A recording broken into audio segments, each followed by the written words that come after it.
Welcome to Big Blend Radio's California Sequoia Country show, home to Sequoia and Kings Canyon National Parks, Giant Sequoia National Monument and Sequoia National Forest, and the charming historic agricultural communities that make up Tulare County. So welcome, everyone. It is time to talk about winter and the winter wonderland that Tulare County and California Sequoia Country really is. And it is magic. Nancy and I have experienced it before. So we really love to hang out when it's time. And it's time. I don't know about you, but it's cold where we are anyway. So today, of course, we have Suzanne Bianco joining us from the Sequoia Tourism Council. This is the show that we do every first Thursday with the Sequoia Tourism Council. And Suzanne is with Visit Visalia, which is the county seat of Tulare County in Central California. So welcome back. How are you doing? Hi, I'm doing great. How are you, Lisa? Doing good, doing good. Great to have you back on the show. We also have Alita Verduzco Silva joining us, and she is from the Tulare County Resource Management Agency. They do a lot of cool stuff around the county, including having a travel guide that you can check out on your phone to find tacos and all kinds of other good things. So you can check that out at discovertularecounty.com. So welcome back, Alita. How are you?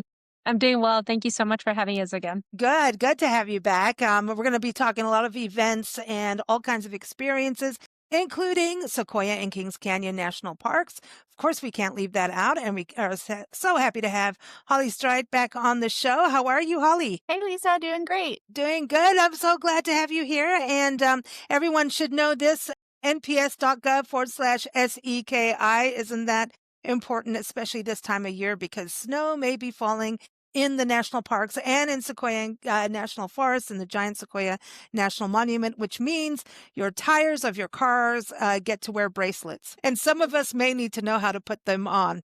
I'm just saying. Is that something people need to go to the website all the time for that before they come in, Holly? Yeah, so it's a really good idea. There's a couple of things I always tell visitors in the wintertime to check. Go to the website, check the weather for the specific location you're going to. There's a really great weather forecast provided by the National Weather Service on our website. And then also check for any kind of tire chain restrictions. And we do have a hotline that's updated. That's the fastest way, other than seeing the signs in the park, to find out if chains are actually needed at the time. And so that hotline is listed on the website as well. Okay. Pretty easy to find. Okay, so speaking of websites, discoverthesequoias.com is the key website for the entire region of Tulare County. Go there, you'll have the portal to go to every single community that makes up the region, including Visalia, which is visitvisalia.com. I can't leave that out, but a lot of events happening.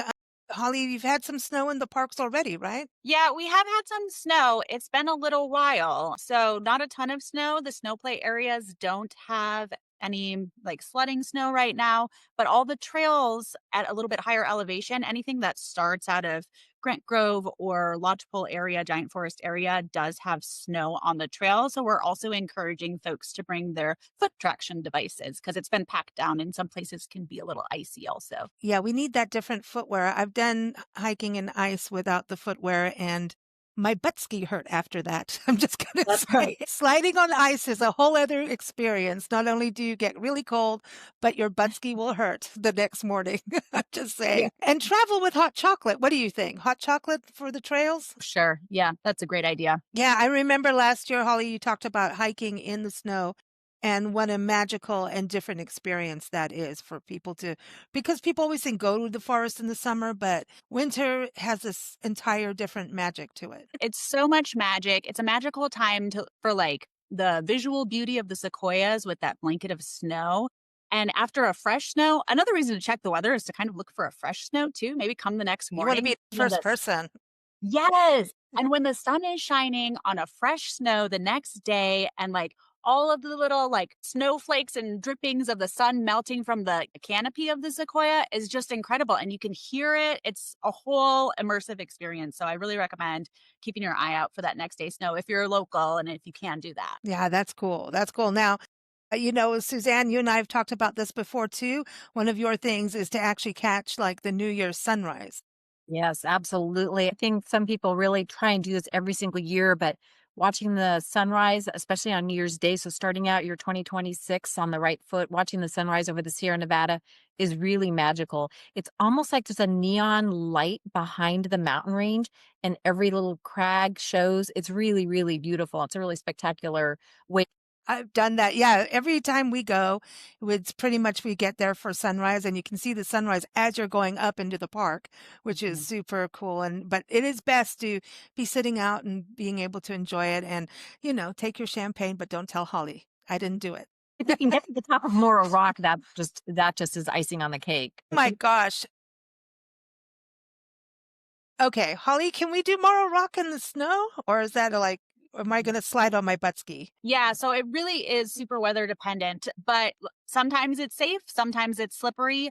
Usually trails will put up a sign if it's pretty slippery. It is granite, so if it's a little bit wet, it gets slippery. We do have some handrails, so just use your best judgment. The other thing that can happen during this time of year is the fog can be kind of encompassing and then you can't see. So I definitely do not go up Morro Rock if it's surrounded in fog or if it's got ice on it. Okay, I think I need cushions taped to my butt. I'm getting to this mode of that needs to happen, but I think I'm creating my own anyway. But I want to go, Alita, to you because I know you do a lot of work with Sequoia National Forest, Giant Sequoia National Monument. And so there's communities around there, but people can go into the forest area too at this time of year.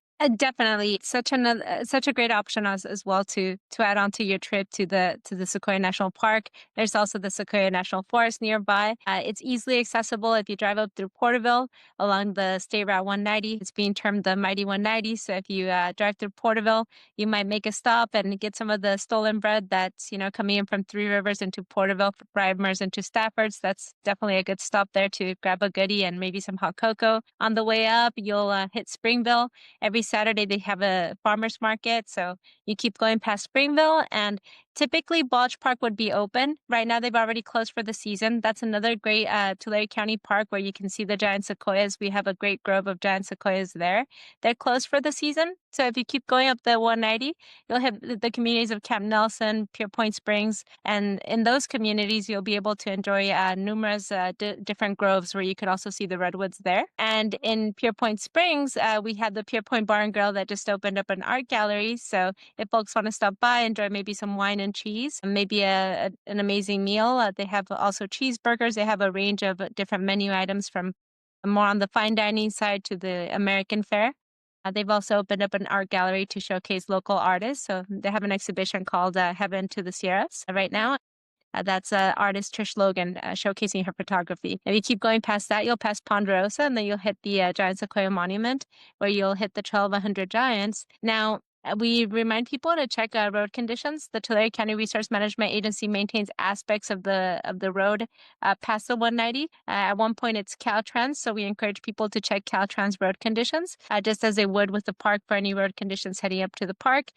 Anything that Caltrans doesn't maintain, the Resource Management Agency does. So we'll drop the link in the show notes where people could go to review those road conditions. For the time being, that's still open. So if you start on the 190, you can loop back around California Hot Springs, visit the 1,200 Giants, and then come out through Ducor and hit the State Route 65. So there's plenty to do, plenty to see, and so many trees to enjoy. How much time do you spend road tripping in Tulare County, Alita? Because every time you come on this show, you're doing like a loop. She's road tripping. Definitely. I think that, a perk of working for the county of Tulare is that, this is the seventh largest county in the state. It's almost Yeah. 5,000 square miles in territory. And that means that when you come to Tulare County, whether you're in Visalia in the North County, Dinuba, whether you're in Wood Lake on the way to the community of Three Rivers, you pass Visalia, then you're suddenly in Farmersville. You have all of these amazing cities. We have 8 of them and more than 40 unincorporated communities. So we have so many different places with hole-in-the-wall treasures that you're just going to enjoy. So to answer your question, I'm on the road a lot, and it's simply delightful. There's always something wonderful to discover, a new place to eat. Yeah, there it is. I know you. I know. She's like, there's the I'm a taco trail, foodie. by the way, on this Oh, app, yes. right? There's a taco trail on our app, and I know that Visit Visalia has a coffee trail. There's a lot of amazing coffee in the area. And so, yeah, I would say if you're going up the 190, there are so many places you can stop by and enjoy. If you stop in Springville, there's a Java Express. That's a wonderful coffee shop there. They also have a new taco truck themselves, Vitaco Poblano. Stopping. They have great churros. Porterville has great churros with churroholics. So there's churros along the 190. So that's something to discover. Oh, I love churros. Oh, I haven't had one for a while. Now I'm all excited. Yeah. Oh, and good coffee. I mean, in the winter, we want coffee, we want hot chocolate, we want warmth. And so, yeah, Suzanne, so this coffee trail, that's pretty cool. How many coffee shops do you think are on there? We're always adding new ones, so I don't even know how many we have, but more than 10 for sure. And they're all locally owned shops, so it's a really fun way to sort of explore different ones. You might see us come out with a list of holiday drinks that these places are promoting right now, so take a look for that. But it's a really great opportunity to visit some of these local coffee shops like Alita mentioned, hang out. Some of them have sofas and a really great vibe to just sort of hang out and maybe even work from. So it's something to. Yeah, I mean, it's cold weather, so we want to still go out and get there and like get in it and get into nature. But there's times it's like, all right, man, I need to get some warm spots here. So that's where I would say like museums and galleries and shopping, of course. Like I know people can go to Tulare and have a good time at the outlets and maybe go catch a movie at the Galaxy Theater. But then there's all the museums. So, Alita, do you have some of your favorite museums? I would say that one of the museums that I would recommend, in addition to, Tulare County Museum here in Visalia, which I know Suzanne can speak more to in a second. But the Salad House Museum in Porterville, it's on the National Register of Historic Places, and it has an old-fashioned Christmas candlelight tour. It's going on December 12th, 13th, 19th, and 20th from 6 to 8 p.m. The Porterville Museum there also has a train show that I would recommend. But I the love that candlelight museum. tour, this is a very historic place with all the original furniture from the original owners. So that's definitely a treat that's only available at Christmas time. It's both of those places are treasures for sure. And so you going over to Visalia, man, you've got like some epic museums there. One for kids, right, Suzanne? And then the other one is just like the history of agriculture, and what it's like to, move there. Time of year, we talk a lot about specific things, that I was kind of thinking of things that people could do to either augment that or just to be able to explore the area in the wintertime. And the museums are a great place. They're indoors for the most part, so it's a great way to get out of any sort of weather we might have. Tulare County Museum at Mooney Grove Park is free to enter, so the price is right. And they have lots of things to explore there. Like you mentioned, farm labor and culture. There is a antique farm equipment barn. There are houses or buildings that have been moved onto the lot that people can explore, including like the first school. The Native American basket collection that is one of the largest in California on display. So that's a wonderful thing to see. And they do have a bit of a holiday event this year, December 19th, 20th, and 21st, where they have an extensive model train set up on display, story time for the kiddos, food and drinks, and that's all free. So that's a wonderful way to engage your children and head on out to the museum. I think it's a great spot. And so the Zalad House and even the one up in Three Rivers, the Paul Bunyan statue. but they have a wonderful Native Voices exhibit there that is a great way to learn about the local indigenous communities here in Tulare County. So I would strongly recommend that as well. Yeah, Tulare has one too. Tulare has an amazing museum. And if you're interested in military history, I'd say that is one for that as well. A little Olympic history too with the Olympics. Yes. In 2028, it might be good to explore. They've had quite a few Olympians come from Tulare, so that would be a fun thing to They look know at. how to lift up cows there. That's what they're doing. That's how they lift weights in Tulare, because Tulare is known for dairy, right? So that's what's going on. But they also have the fairgrounds, which also has the agricultural museums in there too, the ag center and everything, which is cool. Holly, I wanted to ask you because I think, Sequoia and Kings Canyon National Parks is one big museum. It's a natural history museum, right? Are the visitor centers open this time of year for people to go into or not? Yeah, the visitor centers are currently open. The Kings Canyon Visitor Center, the Foothills Visitor Center. The Lodgepole Visitor Center does close at some point. I'm not sure, but that would be available on the website to check out ahead of time. And then the Giant Forest museum as well. Okay, cool. Because that's where people can go in and really get an idea. I always say try to go there first, right?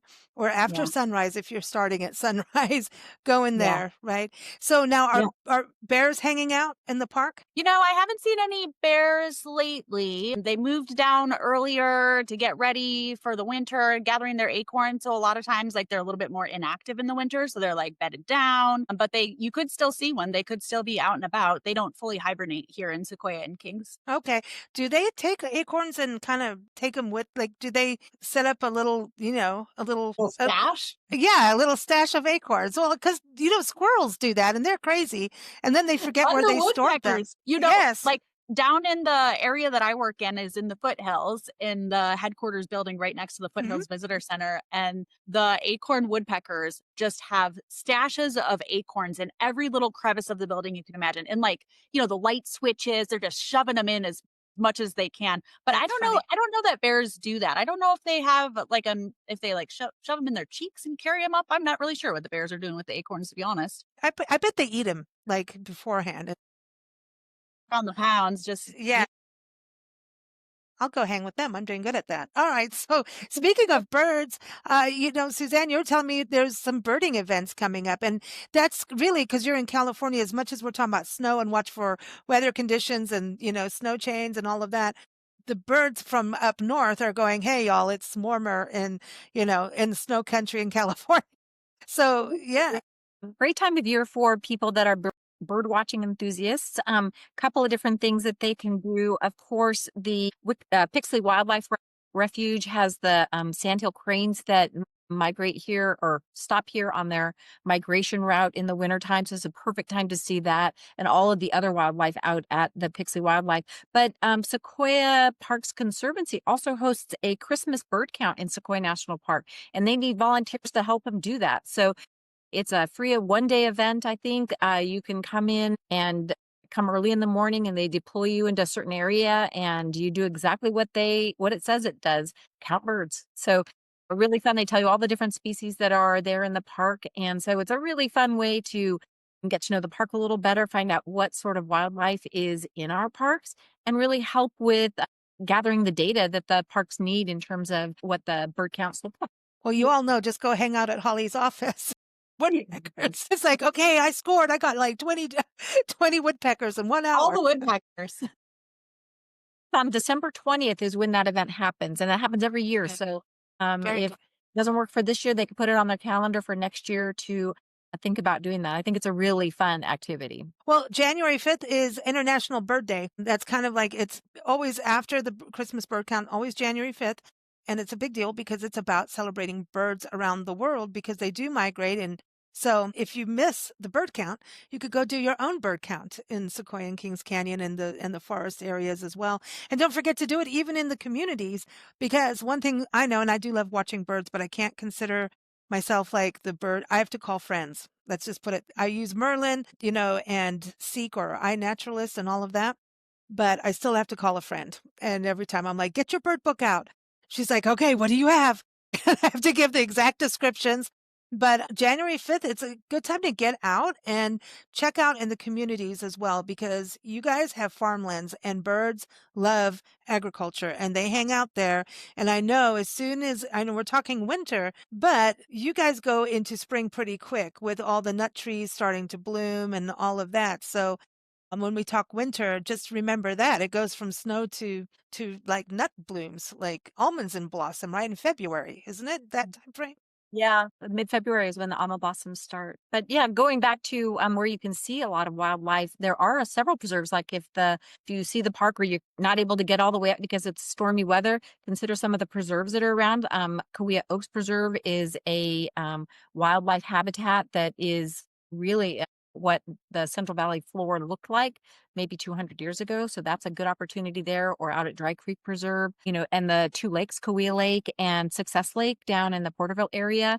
Also good places to see. I think people would even see eagles or other really big ticket items when they're out looking at. So, Well, I mean, speaking of eagles, that's why it's called Eagle Mound Casino. That's another opportunity Oh, to yeah. enjoy a scenic drive into Porterville.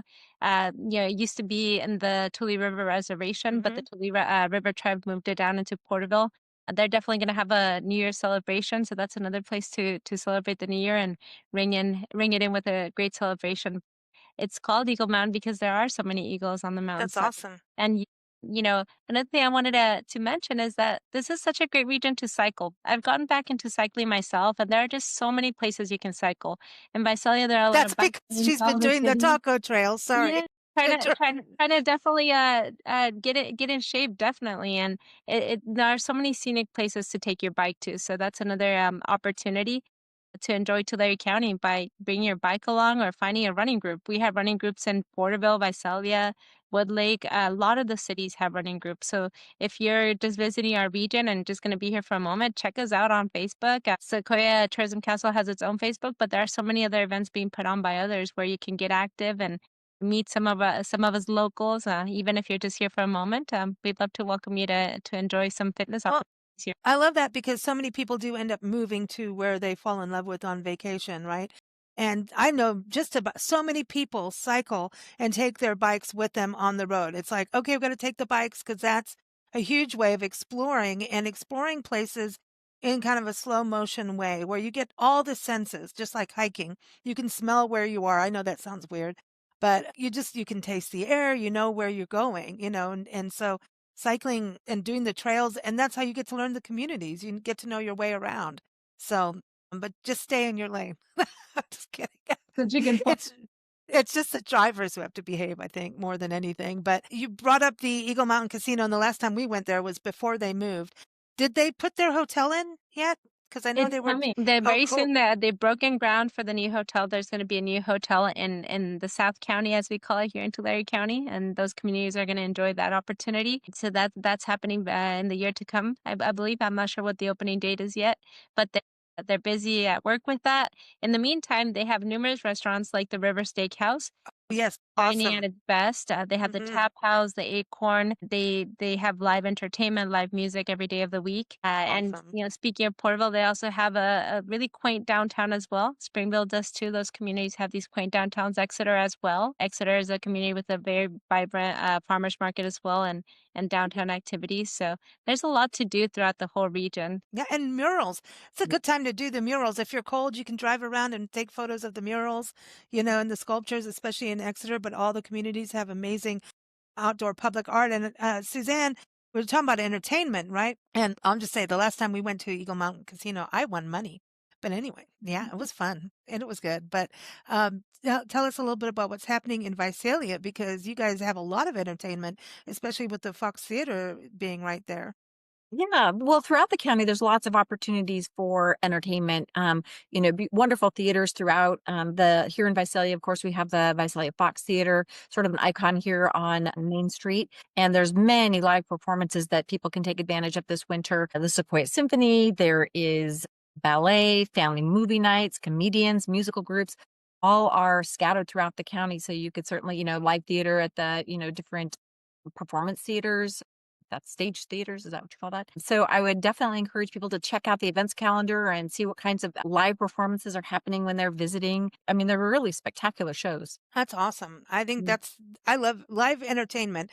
After we all went through that wonderful time called COVID, we really were desperate for live shows, right? So enjoy it while it's there, so have fun. Holly, I wanted to go back to you because you've got a big event coming up and this is like a national treasure and it makes this very much a national event, right? Yeah, you're exactly right. And this year is the 100th annual Trek to the Nation's Christmas tree that happens at the General Grant tree every year.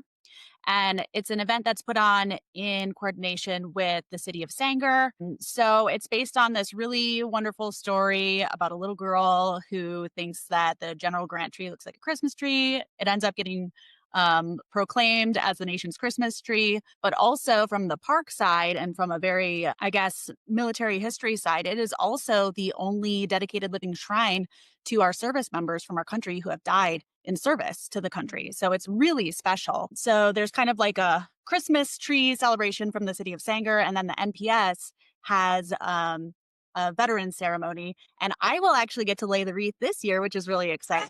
Yay. to be one of the veterans laying Yes. the wreath at the General Grant tree. And then the wreath stays at the General Grant tree for a little while. So if folks can't make it to the ceremony, then they can still see the wreath that has been laid. Don't they sing at like carols and Christmas carols at the Yeah, so ceremony? they have like the Jubilee singers from Sanger come up, and so they'll sing some Christmas carols. There's some speakers. It's a really Wow. nice event, and there's just like really natural like seating. We've got some chairs too, but you're kind of just like in the Sequoia Grove, and it's a cool ceremony to see. And then they'll usually have like an honor guard come and present the colors, and so Wow.